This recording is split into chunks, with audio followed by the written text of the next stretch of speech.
Imagine walking into a rescue mission only to willingly sign yourself into total slavery. If they back down now, the missing mother is gone forever, leaving their squad completely ruined. We are diving into a classified 2078 file where the supposedly elite operatives made a terrible call. Welcome back to the channel. Hit that subscribe button if you want the absolute raw truth today. So here's the situation, and honestly, the fandom always glosses over the specific detail. You have Rinko Akiyama, born around 2059, literally the absolute prodigy of the Akiyama clan. She mastered the Ito sword style, while her brother, Tatsuro, basically struggled with the basics. But Rinko is secretly obsessed with her brother, which is a weird dynamic I will just skip over.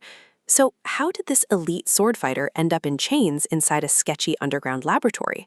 We gotta roll back to the year 2073, when Rinko and her best friend Yukikaze graduated early. They were just young teenagers, totally naive, but carrying the massive weight of the Gosha Academy.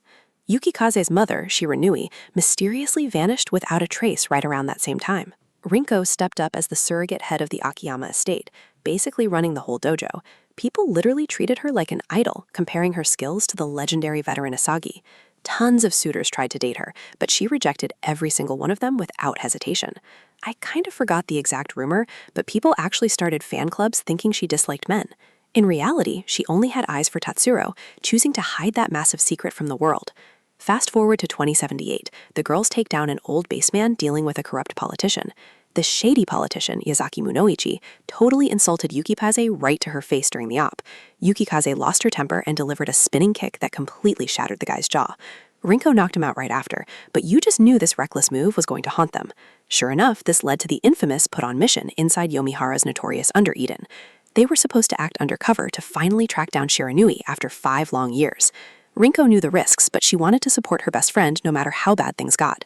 Before leaving, she randomly asked Tatsuro if he would stand by her in a life-or-death battle.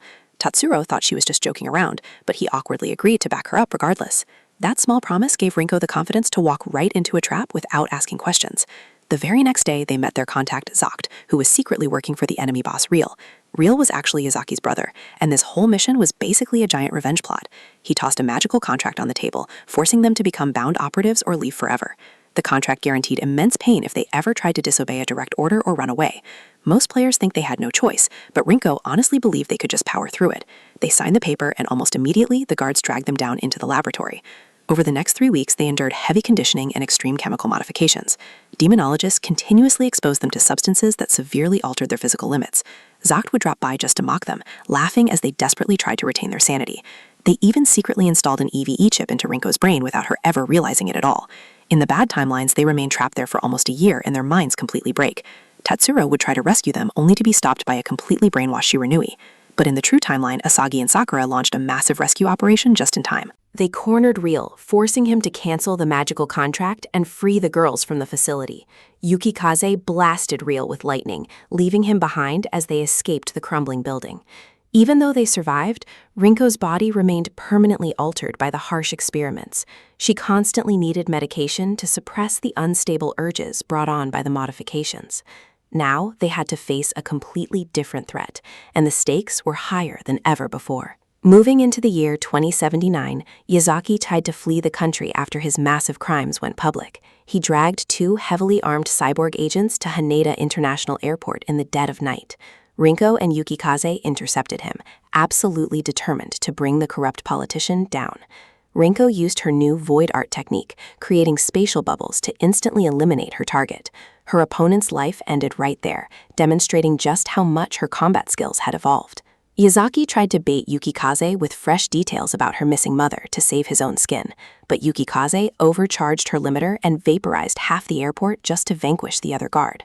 A massive tragic event occurred for the airport infrastructure, forcing Asagi to cover the damages.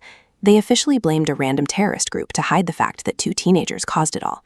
The investigation then pointed straight to the Washizu group and the prestigious Seishu Academy. Tatsuro actually managed to remove an EVE chip from Shizuru, leading the whole team to the lab. They initiated a full raid on the Washizu Material Research Facility to confront the mastermind. This wasn't just some regular guy, it was Kure Ryuji, also known as the infamous Incubus King. While Tatsuro handled the outer guards, Rinko and Yukikaze stepped up to fight the king himself. The guy transformed into this massive entity, easily blocking all their attacks with energy shields.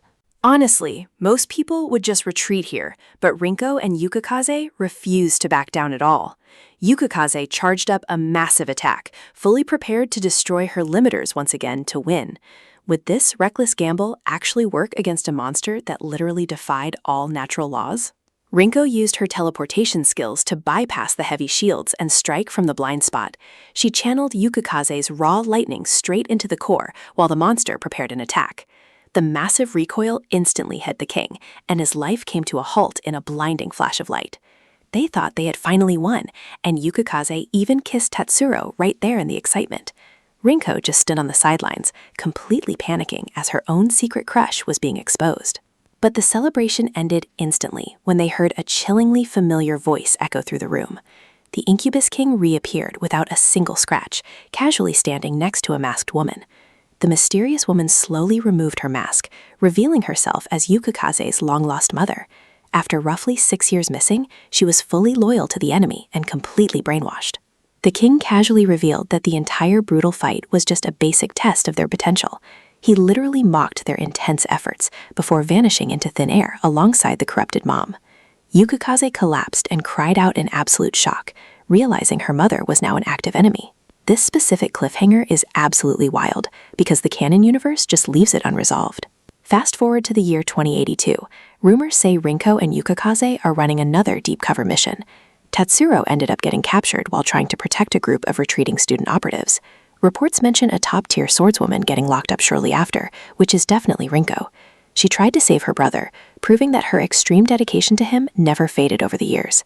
She eventually managed to escape the facility, but the whole situation left massive scars on her team. So what is the actual legacy of Rinko Akiyama after going through all this relentless torment? Honestly, I think her story is less about being an elite fighter and more about blind loyalty. She threw her entire life away just because Tatsuro casually said he would fight alongside her. In my opinion, the Academy completely failed her by placing so much heavy responsibility on a kid.